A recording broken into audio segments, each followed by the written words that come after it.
Good afternoon. I'm Carrie Morrell, and I'm at our home here in Cambridge, Minnesota called Rise and Shine Stable.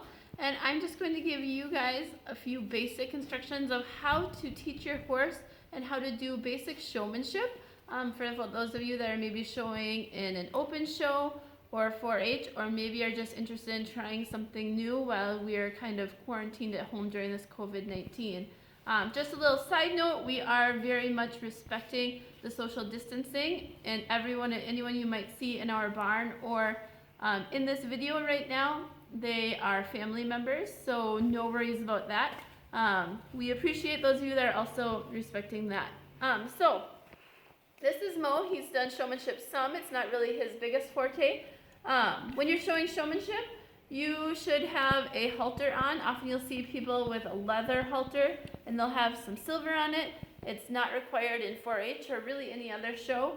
A well-fitted nylon halter is just fine. Often you'll want a chain. It just gives you a little bit more ability to control your horse, but again, that's not required either. So clean and neat is the ultimate goal. So we're going to start out with just how to lead your horse. And so when we lead our horse, often we'll see kids and people that are pulling their horse along. And now Mo, you saw him, he said, I'm not really sure what you want, but I'm a nice boy, so I'll come along. But when we want to lead our horse, we want to think about pushing a wheelbarrow. Now we've all pushed plenty of those, surely, for horse people. So think about pushing that wheelbarrow. So when we push the wheelbarrow, our horse may walk off nicely, hopefully. And then the same thing if we'd like him to trot off. We would prepare him by clicking and stepping off. And hopefully our horse comes along nicely. Now if they don't, I've got Rhiannon over here. And honestly, I can teach a horse to trot off nicely in about 5 minutes. So if I've got a horse that doesn't know how to trot off nicely, I'll still be fair to him and I'll still prepare him and just telling him with my body that we're going to go forward. But Rhiannon, she'd just give a little shush, and if she needed a crop or something like that, she would have that. But it's amazing with just a few minutes of shushing that horse can learn to trot off really nicely. And again, you don't want to pull him, you want to push him. So here we go with Rhiannon helping us push him off. And there we had a pretty nice departure. So we want to be able to do transitions that are from the stop to trot and also from the walk to trot. So we're walking, we can trot. Mo says no, so now Rhiannon's coming. He's not running. We can also reach back and smack our horse with our rope if we need to. There, Mo remembered. And we can do a stop to a trot. And again, if we need to give him a little boot camp, we can. And then we'll stop. And we need to be able to do stops that are both from a walk to a stop and a trot to a stop. So those are foundational parts of showmanship. We also need to be able to back our horse. So when we back our horse, we'll stop and we'll turn our bodies so we're facing the horse. But we don't want to stand directly in front of the horse. That would be a major fault. So we want to stand beside the horse, but still slightly in front. And we just want to back our horse. Now, Mo's backing nice and gently, but he's not backing efficiently. So maybe if I'm training, I'll back him up a little bit more so he's a little more respectful and attentive. And so, walk him forward and back him. Now we also have to be able to move our horse's feet because there are elements where we'll need to stand our horse square. So we need to be able to move our back feet and our front feet. We also need to be able to, often, we need to be able to pull a foot forward. So even though Mo's looking okay, we may be able to pull a foot forward or push a foot backward. So just those little fine movements will make a big difference. We also will need to do inspection. So I'll ask Rhiannon to come out here. And so the general rule of when you do inspection is that if you're on the front half of the horse, you are going to want to be on the opposite side of the judge.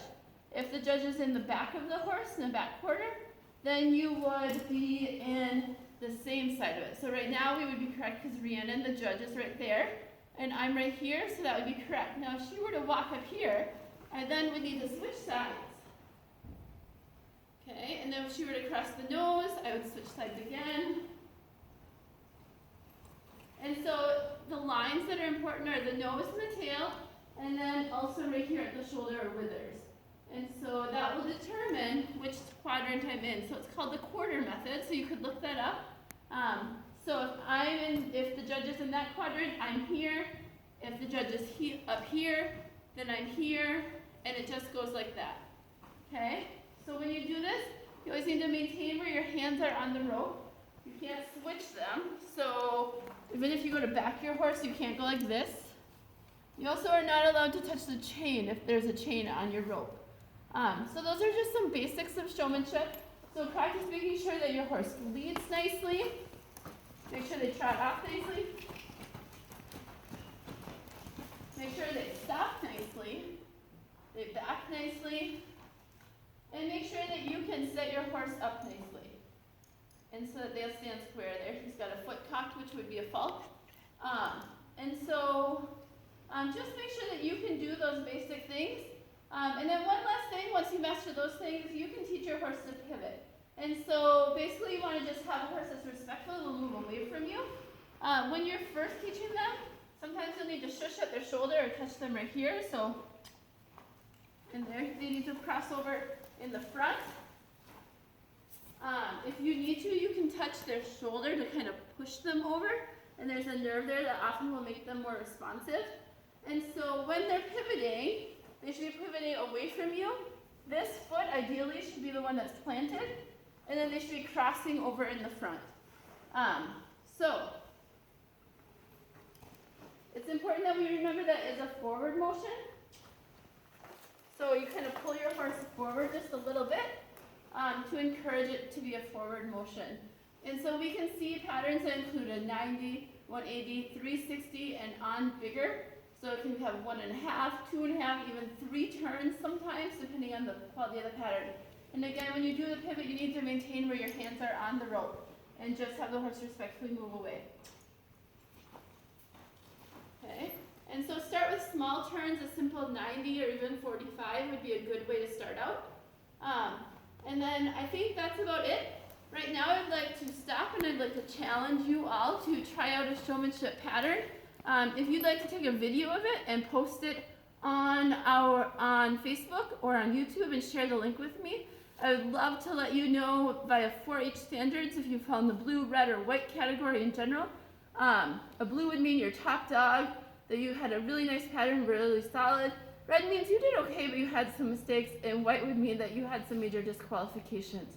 So I'm just going to grab that pattern, let you guys take a look at that, and feel free to send me a picture, or not a picture, a video, if you are interested. So right here, we will start out doing this pattern here. Mo thinks he's going to help. And so you guys can take a look at that. So it says, walk half a line, and then trot around, and then you're going to stop. You're going to execute a 3/4 turn, and then you would walk to the judge. Now, if you're home alone, you can certainly use a barrel or a pole or an ice cream bucket or whatever you'd like to signify the judge. And then you'll set up for inspection.